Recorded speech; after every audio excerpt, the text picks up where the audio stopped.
Oh, all right. Go back. Sounds great.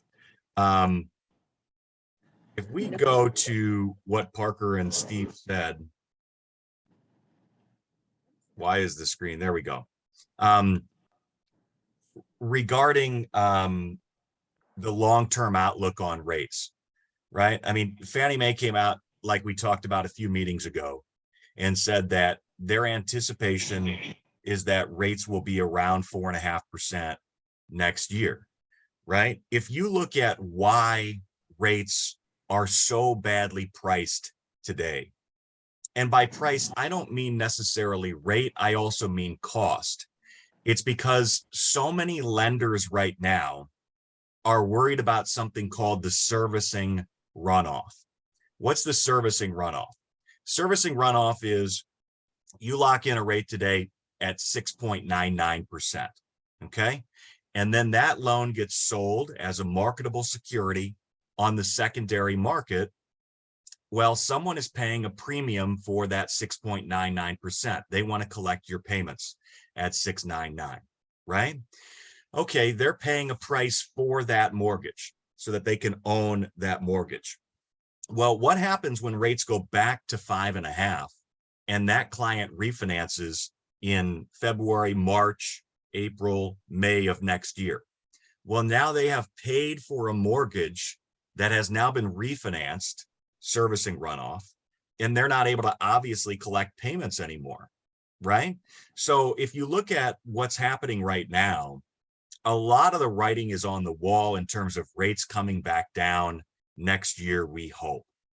Okay, so right now, the big focus is you're going to pay points. You're going to pay a point up front to get this rate, right? Or you're going to pay half a point or a quarter of a point. All right. And the reason why lenders are so afraid to not make any money on the front end of these loans is because they need skin in the game for when the loan is refinanced, when rates come back down. Okay. If you look at ARM rates right now, why are ARM rates so bad in comparison to, conventional 30-year fixed? In other words, all right, for a long time, ARMs were very, very, very competitive on price, right? And now, you might get a quarter point or a 3/8 of a point discount in rate where that 6.99 might be 6.5 or might be lower than that, but you might get charged points. ARM rates are bad right now because lenders understand that adjustable rate is going to adjust down. So they would much rather get you into a fixed rate product at this all-time high interest rate. Okay. So they're worried about servicing runoff. The ARM rates aren't great. All of that is writing on the wall that this is a temporary measure that the Federal Reserve is taking to break the back of inflation.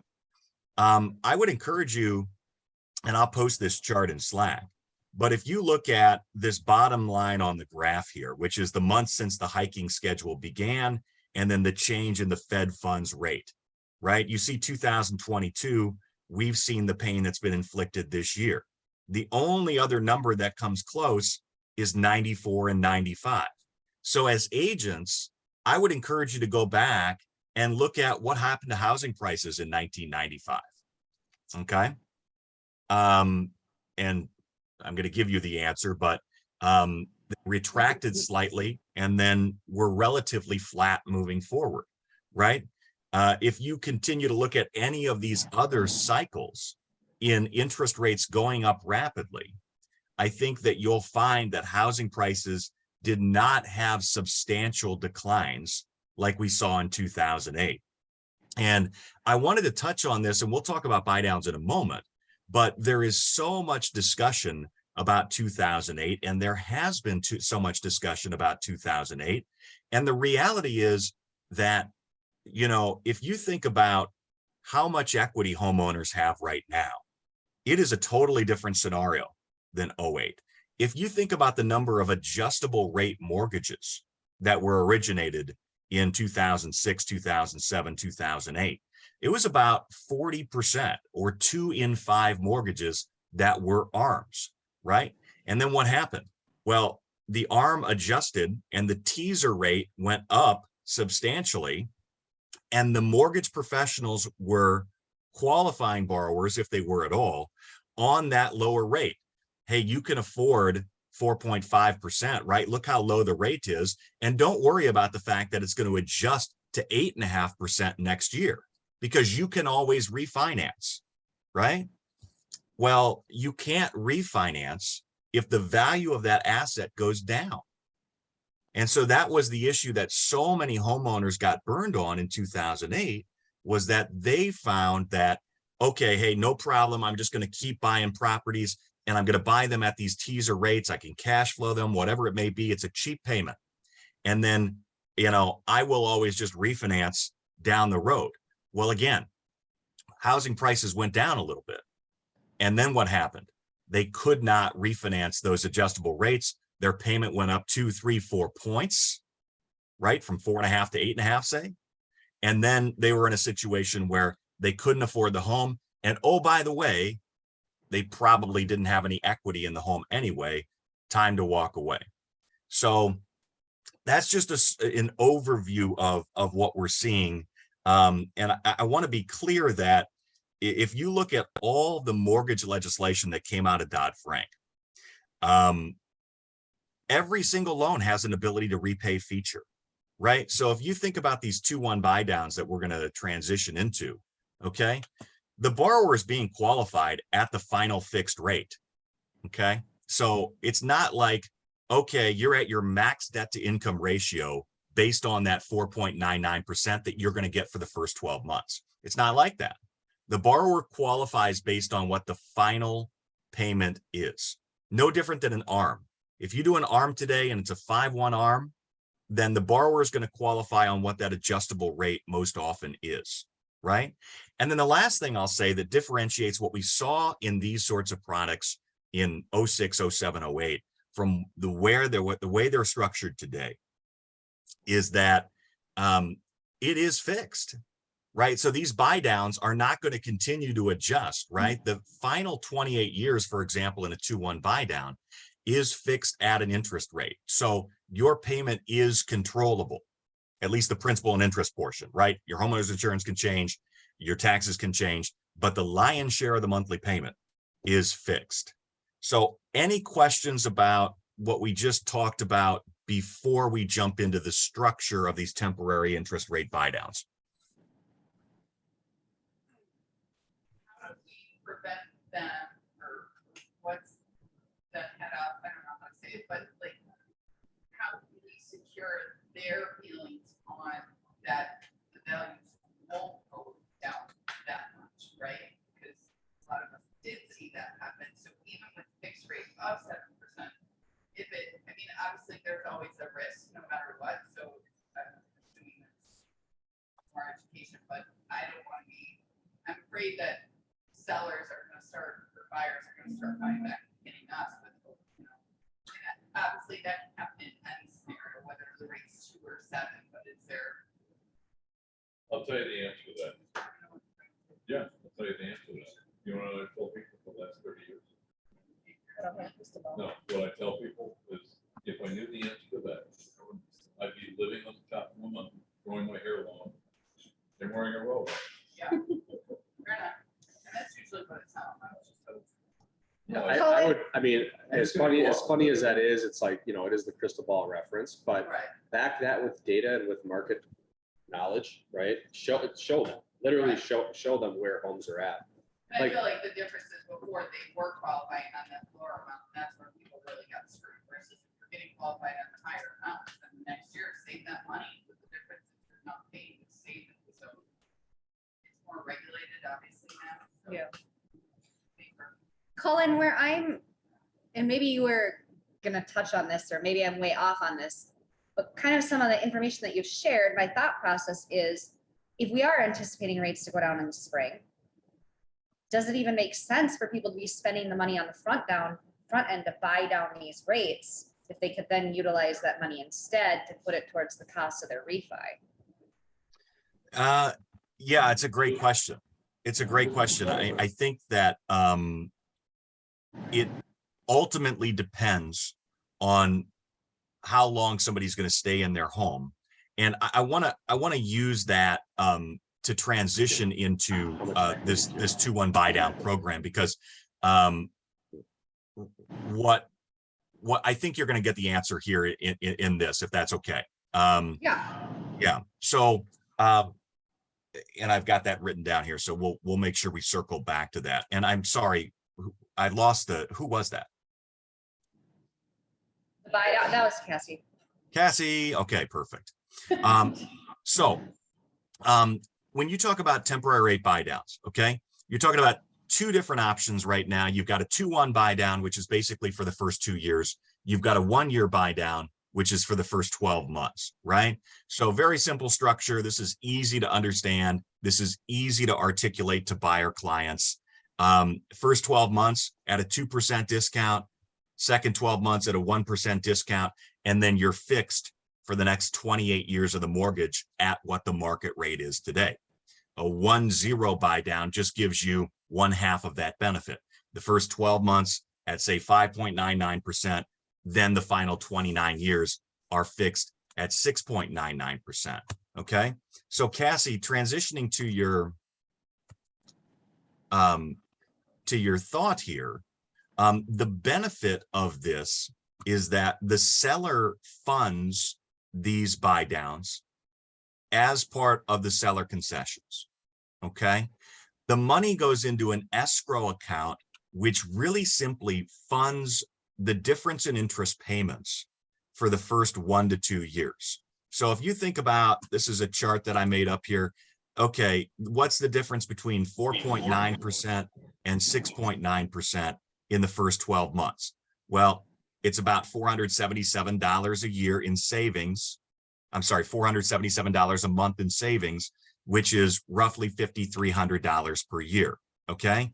And then the second year, you're seeing, roughly half of that number, about $2,750. Okay. The benefit of this is that unlike points, so unlike you saying, I got to buy the rate down, I got to spend a bunch of money in points to make sure that this happens. Okay. And then if you turn around and refinance a loan, boom, you've got sunk costs that you're never going to get back. Right. The benefit to this is that this is held in an escrow account that makes these temporary payments for you. So let's say that you did this and you did it for 12 payments.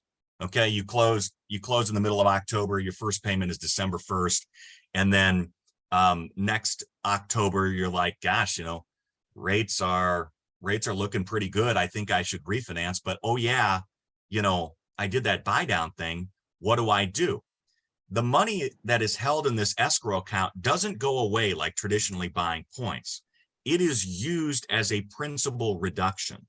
So you refinance the loan in this example, whatever's left in the seller escrow account for the temporary buy down can be used to decrease your mortgage payment by what's left, right? So same example.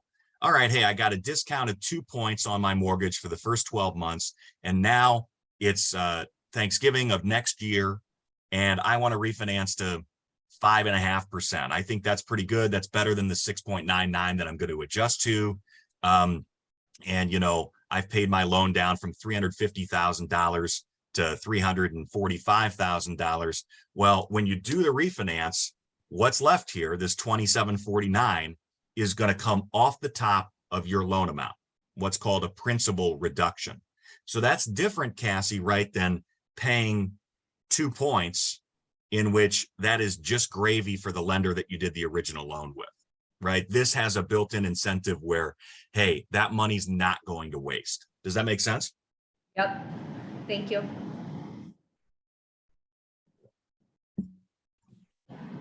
So if you look at this example in a little more detail, you'll see the total subsidy, for example, on a $350,000 loan for this 2-1 buy down would be about $8,000. Okay. So, there's a discussion point here. What's more beneficial?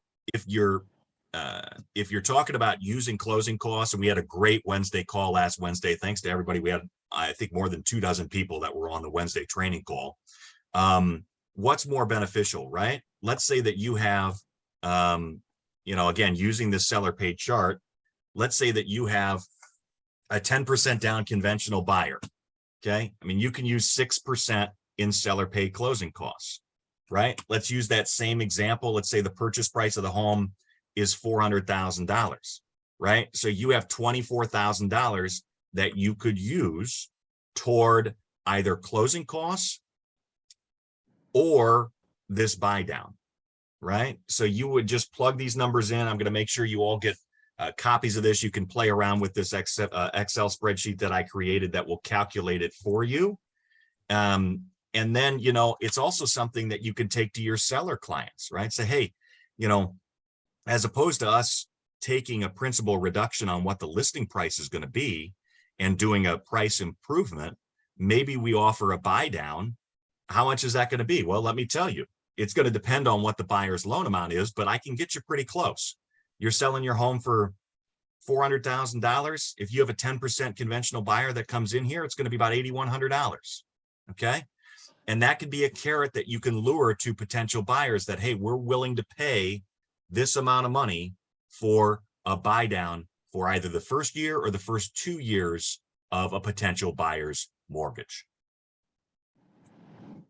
Questions, everybody? What happens if the buyer totally flakes and stops paying and they lose the house? Does that money that's in the escrow account go back to the seller? Or does that just go to the Did you hear that, Colin? If the buyer defaults, Yeah, if it went into foreclosure, what happens to that money that's sitting in the escrow account? I have no idea. Ooh, I don't know. It's lost in mortgage space. Probably. Yeah, right. Yeah. The It's gonna lender pay off more probably costs owns to it. it. I Yeah. would suspect it goes to the lender. Yeah, They cover share. because I mean, how would they really realistically reimburse a seller back all of this time later? But I think so. Taking out day Yeah. one and yeah, see. Yeah. Just curious. So if you're repping a seller and somebody comes in at the sell side and offers you 340, like how do you do the math on coming back to them and saying, well, counting you at 350, but we'll do this buy down, like how much more money does the buyer save by getting this buy down instead of just buying it at 340 at the 7% rate? did you hear that, Colin? Most of it. Help me though. How is it that we can provide value if a buyer were to come in and want to offer 340, but we say actually maybe 350 is in your better interest, but with this buy down, like how can you show the math on it, really? Like really show the math on why a buyer may benefit paying at a higher amount with getting these, Because you're paying. like what the difference of their payment would be at 340 versus 350? I mean, do the math, right? 2% off the interest rate, multiply that by the No. purchase price. No. So I But have that's this okay. discussion. No? I have, You have to use a financial calculator and you have to compute what the difference is. You can look at the interest portion, but then you can't calculate the principal. Unless you know what. the On mortgage- a lower purchase price?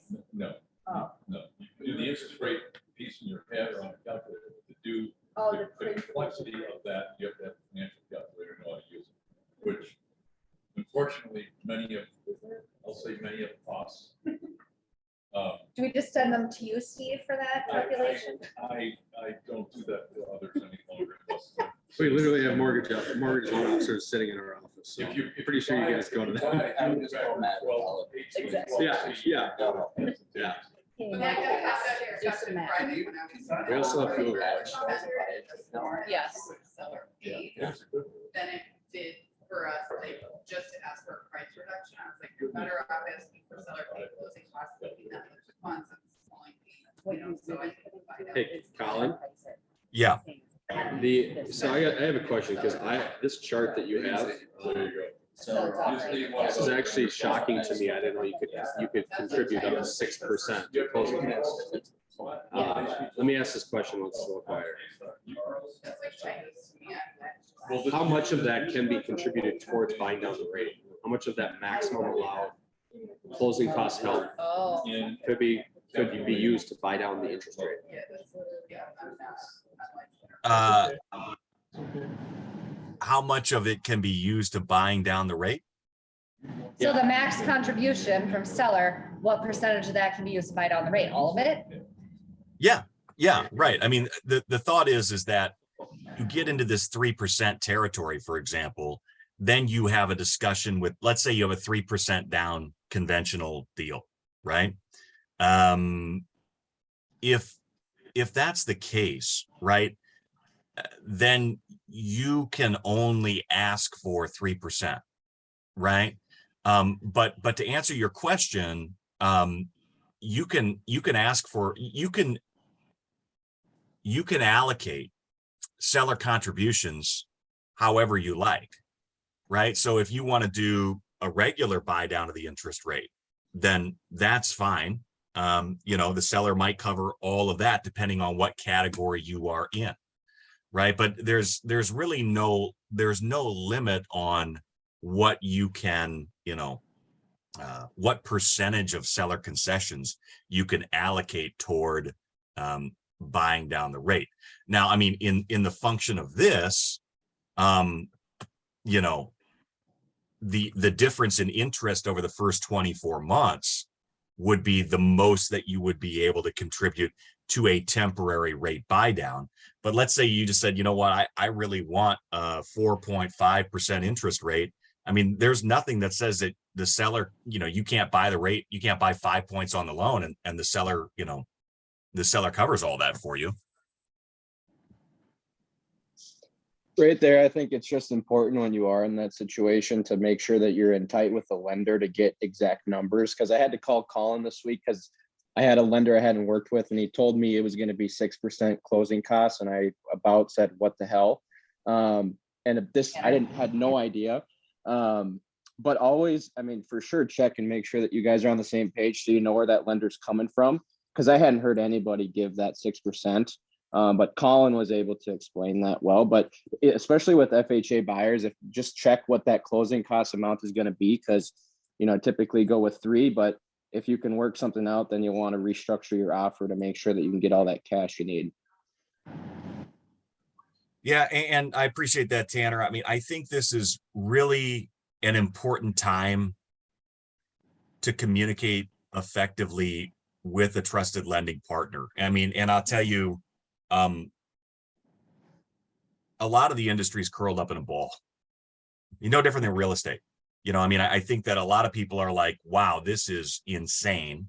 You know, I mean, go back to this chart, right? I mean, okay, we've never seen anything like this before, right? And so the reality is, you know,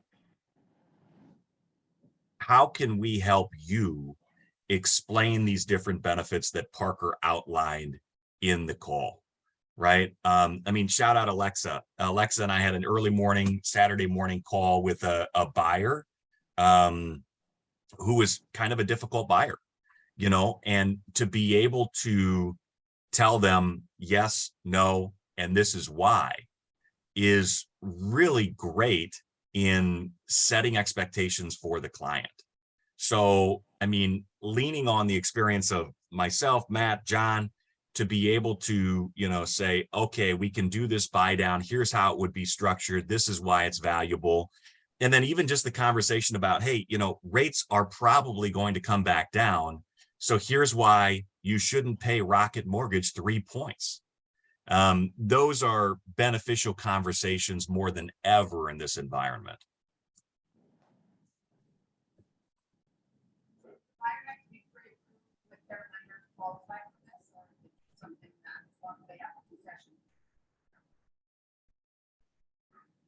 Jolena asked if a buyer needs to be pre-approved to take advantage of the seller concessions that you just outlined.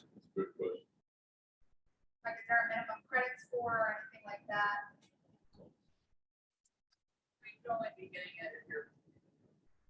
Some lenders are offering a rate buy down, other lenders are not. They're just making more vocal in terms of, you know.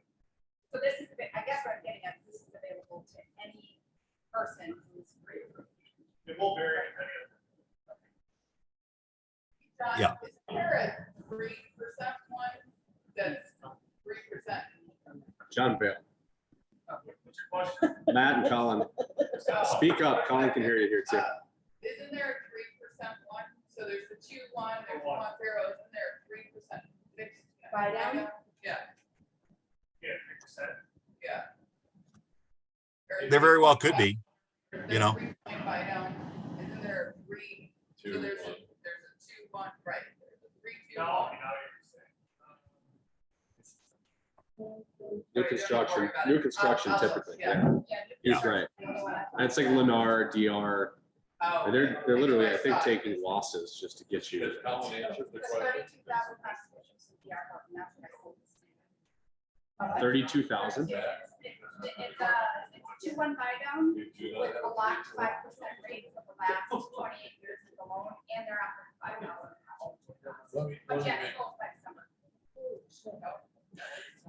And that's just $1 billion company managing a balance sheet. Remember when they had a lottery and you couldn't even fucking buy a house? You had to be on a list to maybe get a chance. Or they were to maybe offering buy a house. 1% payout. that?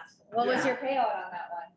2.7, and if you sell 4 this year, you lock in 3.5% commission for all of next year. That's DR Horton, you said? I got a Yeah. whopping 1.5. Cassie, I don't think DR Horton ever went down to 1. That I was- don't know what, a lot of them did though. Hold on. Can you ask Colin? He can hear you. All right, Colin, Steve. Yeah. What about this? It's Carter. What about a 2-1 buy down, seller contributes and pays property taxes for the first year or 2 years? Can that be done today? That was something we could do years ago, and I did a lot of that too, which also then allowed somebody to have a much lower payment on top of the lower payment for a period of a year and 2 years. Can you do that? Sure. How do you do that on the purchase agreement would be my question. That's in the tax area where you want seller shall pay instead of prorated. Yeah. You're asking if there's any regulation stopping them from doing all of those things? Is that what you're asking? My question is, that is my question, whether or not lenders are now forbidding that to be In done addition. in addition to the 2-1 buy down. I will tell all of you this, the worst case I That's ever right. saw, and nobody's gonna give a damn. But in 1981, when interest rates went to 17.5%, I sold the house in Riverwoods townhouse in Burnsville. And the seller was a corporate seller, so it's a relocation company. They paid 13 points to buy the interest rate down to a level of 13%. Think about that. So I guess, Well, So 13 Colin. points on what? 60 grand? but think about that, plus a 7% real estate fee. Did a 20% commission on that, and we didn't even talk about closing costs. That was just buying a rate. I think on the PA, you just do, let's say, instead of a percentage, you just do, you know. You just throw it in escrow. 15. Can you, Colin, can you do that? You throw it in escrow, let the title company pay your taxes? Well, and yeah, and I think that the other potential option would be if the seller pays those taxes, for example, it could be treated as a prorated expense, right? So you think about now, if you close, Nate Gelbman and I, for example, working on something, and the title work said they close on the 15th of October, and they're like, well, the title work says that we owe taxes on October 15th. No, title company is going to handle that because the seller has already paid second half taxes. And essentially the buyer is responsible for October 15th per diem through the end of the year, right? So the buyer is going to be responsible reimbursing the seller for the property taxes that are already paid. There's no reason that can't work in reverse, right?